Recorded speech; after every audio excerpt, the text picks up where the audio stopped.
with the one and only Andy. Yorita. Second. What's up, everybody? Hi, Andy.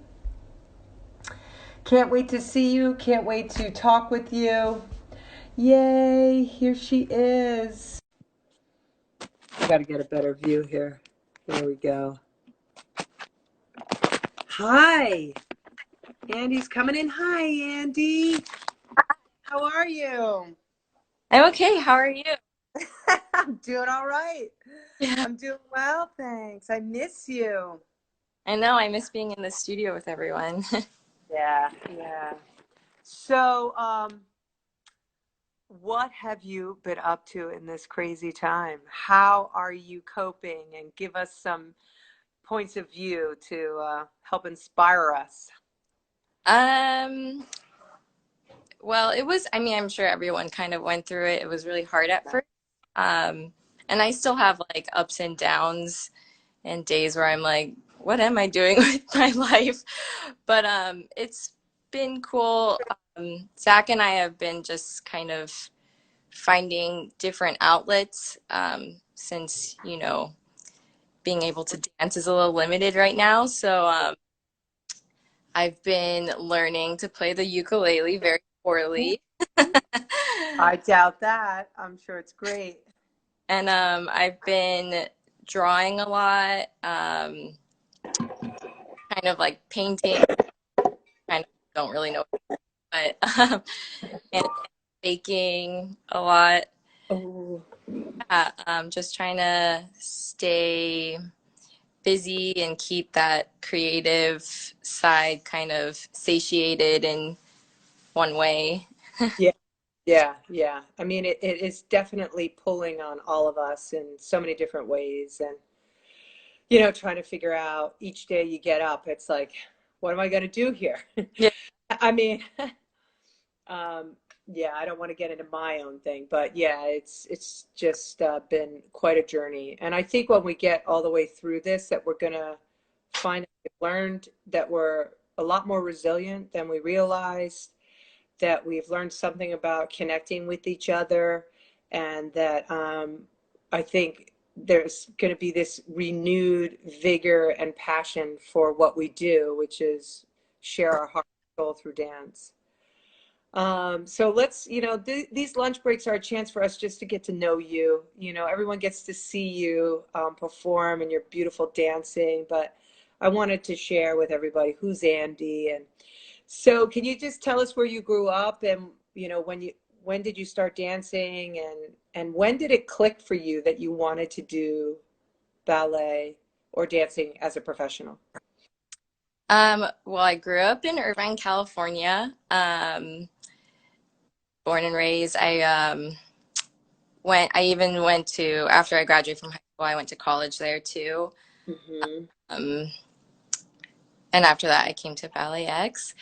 Um, I don't actually know the specific point when it clicked for me. I think it was, I just always loved it. And I think there was just a part of me that knew that this is what I wanted to do. There was like, especially in high school, this part of me that was like determined. I was like, I'm gonna do it. So I don't know the exact point, but I think it was just kind of always there and something I had always dreamed of and hoped for. And I was very lucky. I have like an amazing family and group of people around me that have always kind of supported me. So Hmm.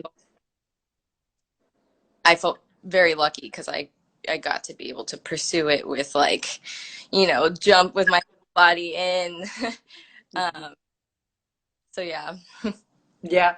And did you expect, Ballet X was on tour in California, I believe, when you took class with the company. And one Mhm. of your teachers, tell us about who was your teacher, and a little bit of that first audition for Ballet X.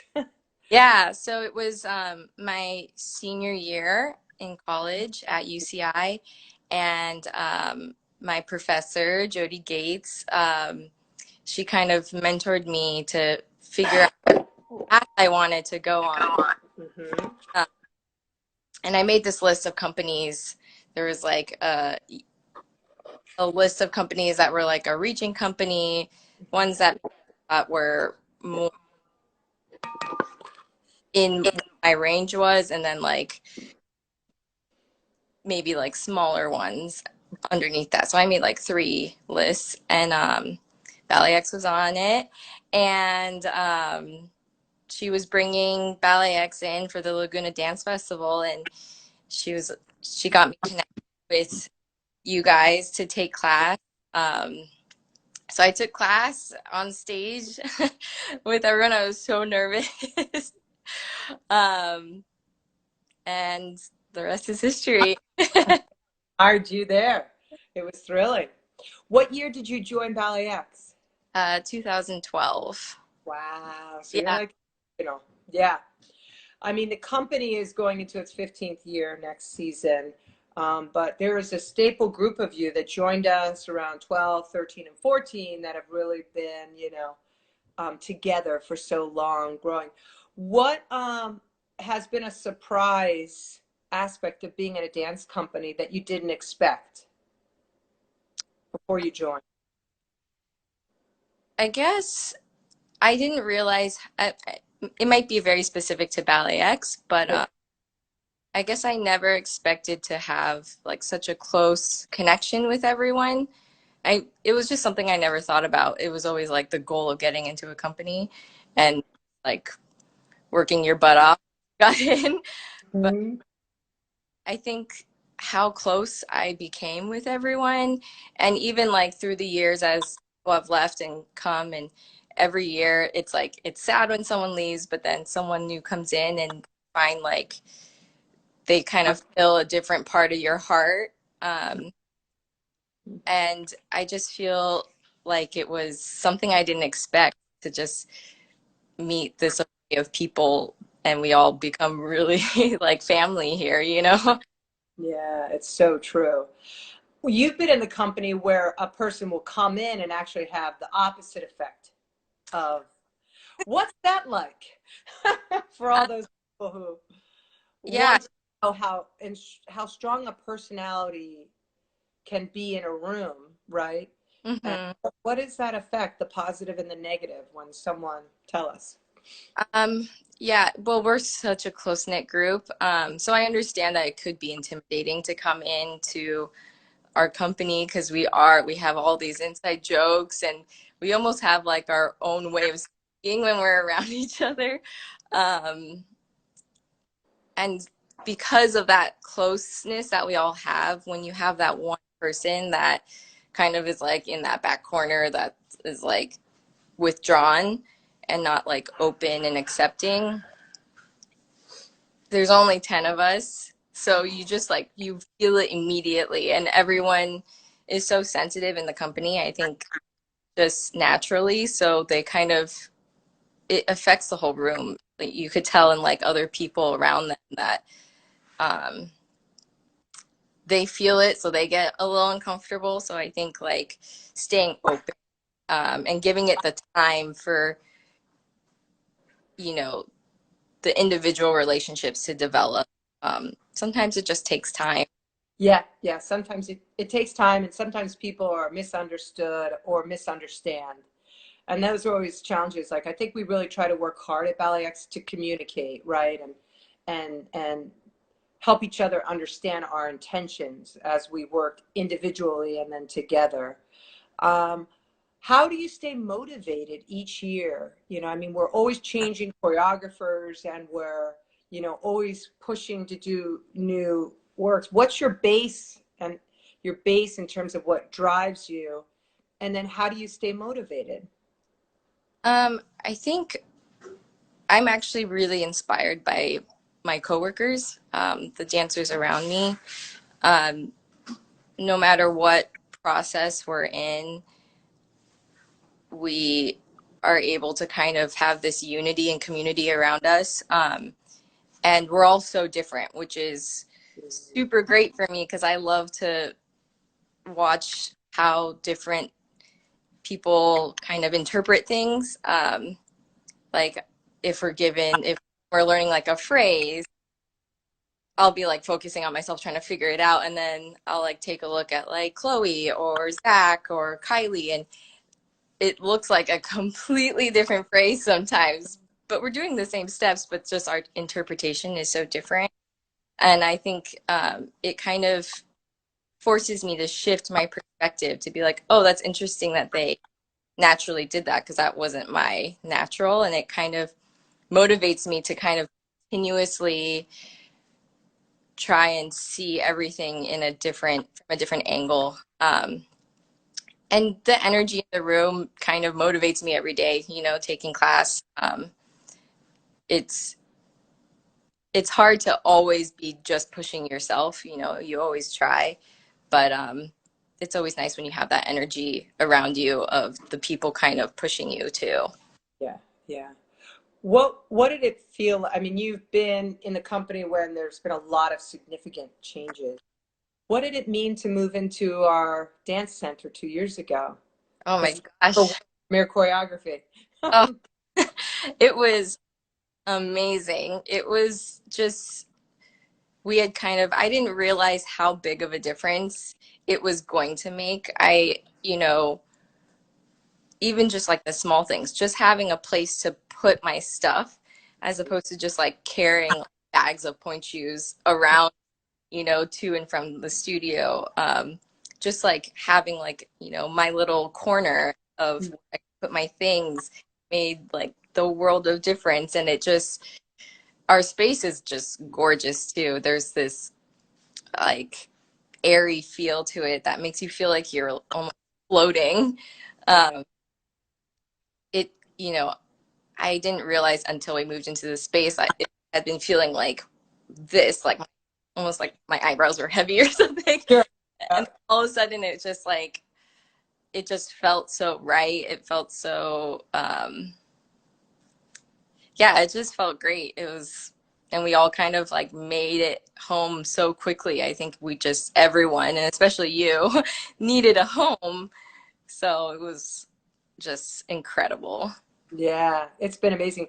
I remember teaching class in the space and thinking, goodness gracious, how are we going to make it across? It's 70 feet wide, everybody.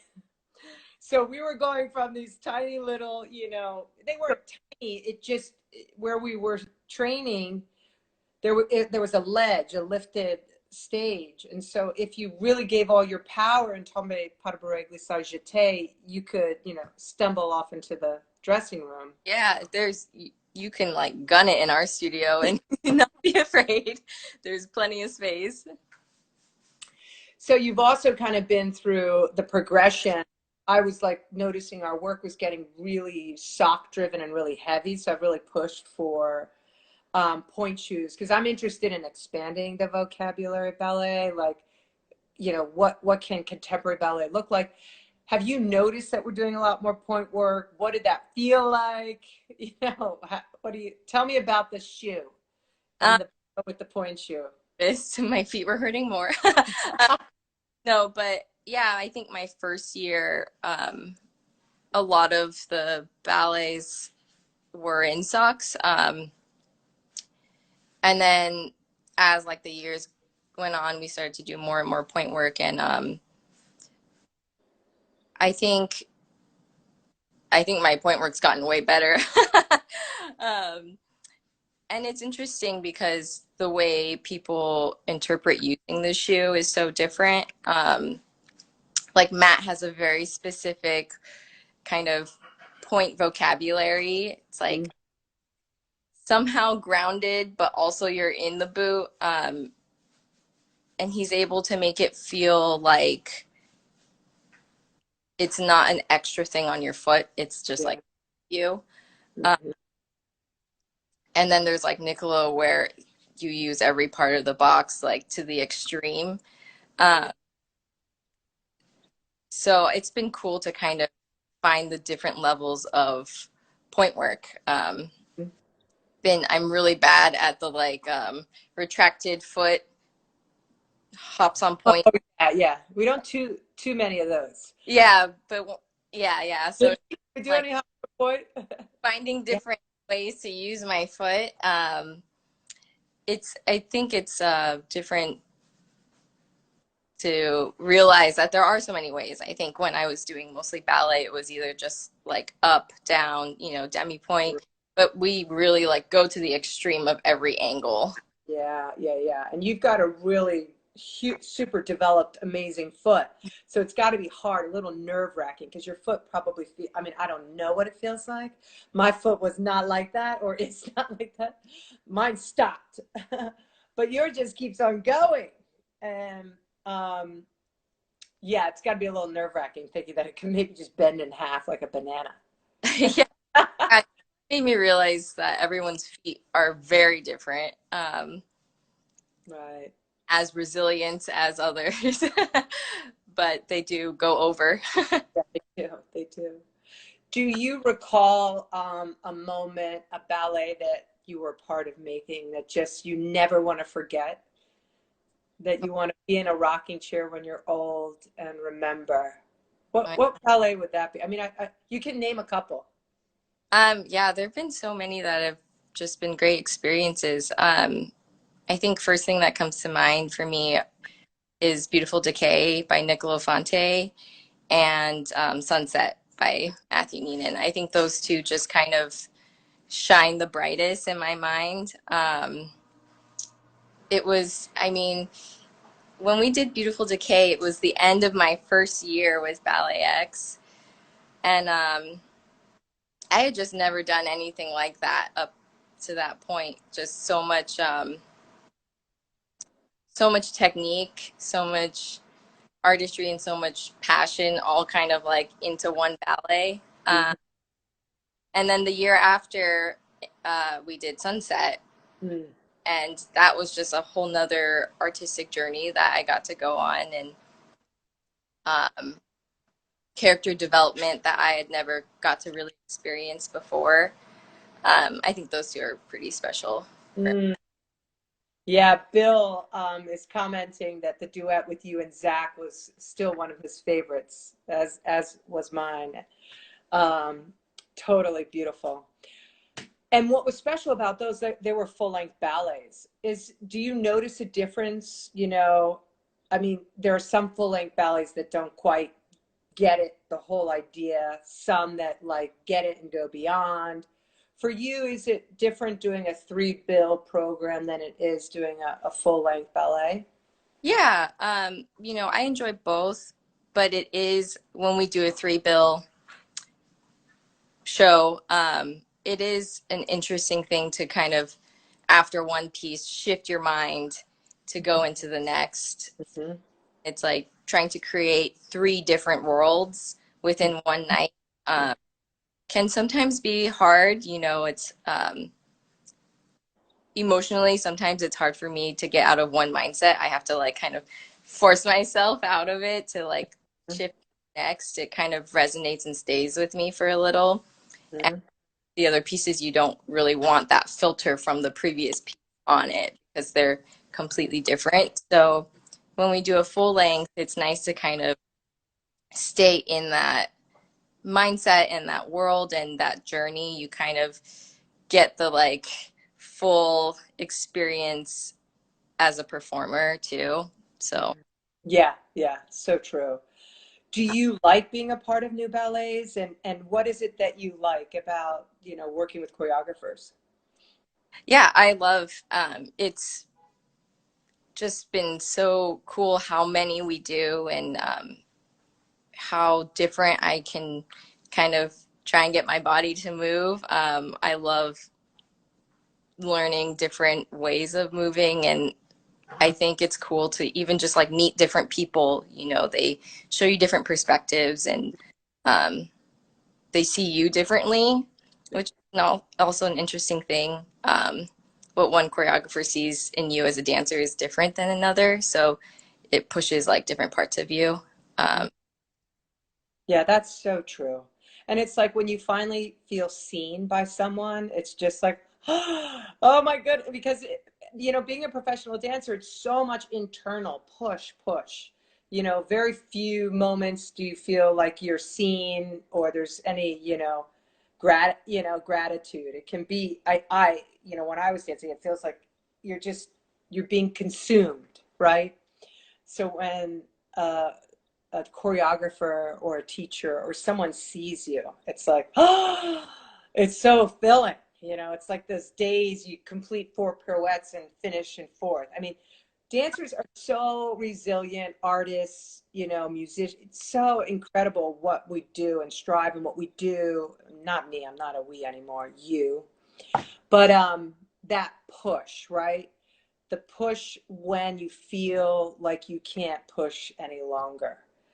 And it's for the littlest grain of, you know, gratitude given back to you. Do you have advice that you would give someone, a young budding dancer, you know, who, you know, is trying to get into a company or, you know, and maybe, you know, you're a little shy, right? You know, talk to the shy people out in the world. I mean, you push through a lot of things that might feel a little more uncomfortable, but you do it, you know, every day because that's who you are, right? What does it take to be a dancer who feels maybe a little bit more shy or talk to them. Talk to Yeah, I completely understand. Um, you know, sometimes artists have very big personalities, and I think even being shy within that, there is a big personality that you can find within your shyness. I think finding a way to love that part of you and not feel like you have to be anything. It's okay that you're shy because that's just who you are. And I think just trying to stay open. I think sometimes in the moment when I feel that sudden like panic of shyness and I like want to close off and like go in my turtle shell, I just try and tell myself to like force myself through it. To be open is has been a really big thing for me to just tell myself like no matter how you're feeling and self-conscious you're feeling or whatever it is you're feeling to try and stay open. I think that's just a really big thing because even though I might be feeling shy and it maybe from my perspective the person in front of me doesn't seem to also have insecurities. I think everybody has that little part of them that questions a little. So I think staying open and knowing and that everyone's different and accepting that and trying to see it from other perspectives. That's a great advice and great perspective, you know. I mean, you may see the biggest personality in that room, and they are possibly actually the most insecure. So sometimes just understanding that we're all actually probably coming from very similar places, but, you know, really have different ways of expressing them. So this was a big year for you. I mean, you were planning a really big project that you have had to postpone. Can you tell everybody about what you were working on that was supposed to happen in a couple of weeks that Yeah. also get postponed like so many other things? But share with the audience your new steps into, you know, things you care about and are passionate about. Yeah. So Blake Great Bowls and Zachary Kapellik and I were planning a benefit performance. We called it the Sonder Space. Mhm. Um, and we were inspired. A couple other dance companies have done something similar. The Pennsylvania Ballet has Shut Up and Dance, and NDT has Switch. So I wanted to do something that gave back. I just felt like I had gotten in this mindset of I wanted to think about someone and something bigger than myself, and just be able to give back and to the community. So Mm, we wanted to plan this benefit show, and the dream was each year it would be a different organization that we would benefit. mhm, We chose Women Against Abuse, which is a awesome local Philly organization. It was just we had a bunch on a list, and it was really hard because there's just so many. Like, who do you give to? There's just so many great organizations out there, but we just really connected with this one, and we felt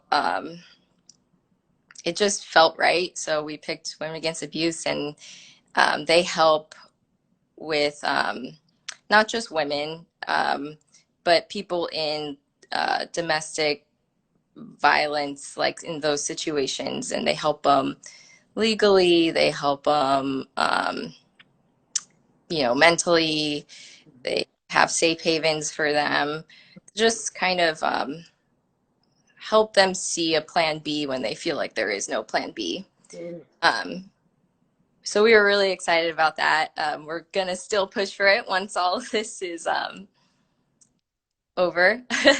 uh, but yeah, I'm really excited to kind of put a different hat on. It's just completely different than being a dancer. Um, and we had a bunch of people from the company choreographing for it, which was exciting. There's, so many up and coming choreographers in Philly, especially within the company. So we wanted to showcase their work and give them a platform to kind of express whatever it is that they wanted to say. Mm. It will happen. And I thought, what an extraordinary, um, you know, project you're building, and I would imagine you've learned so much even in the time that you started collaborating on it. So good things will come because when you're doing good things, I really believe that you're going to be able to make that happen. And I'm sure that organization could really use the support. I would imagine right now, actually, in this time, there is a lot of very serious challenges for families, at home, particularly if you have an abusive, person in the household. And I have been hearing that there are some really heavy stuff happening. So sending prayers out to anybody out there, and there are organizations that can help. Um, so on a brighter note, Andy, you are extraordinary. In so many ways, you have helped shape this company. You're an artist inside and out. You're a genuinely incredible, beautiful person. It's a privilege and honor to work with you every day. Really so grateful for everything you do for BalletX and for Philadelphia and for your family and all of us. And I can't wait to share in a big, big hug with you soon. And I just want to say thank you so much for joining us for our lunch breaks. Let's go get some lunch. Let's go get some lunch. It's Friday. Thank you so much. Christine, Take care. you too. Bye.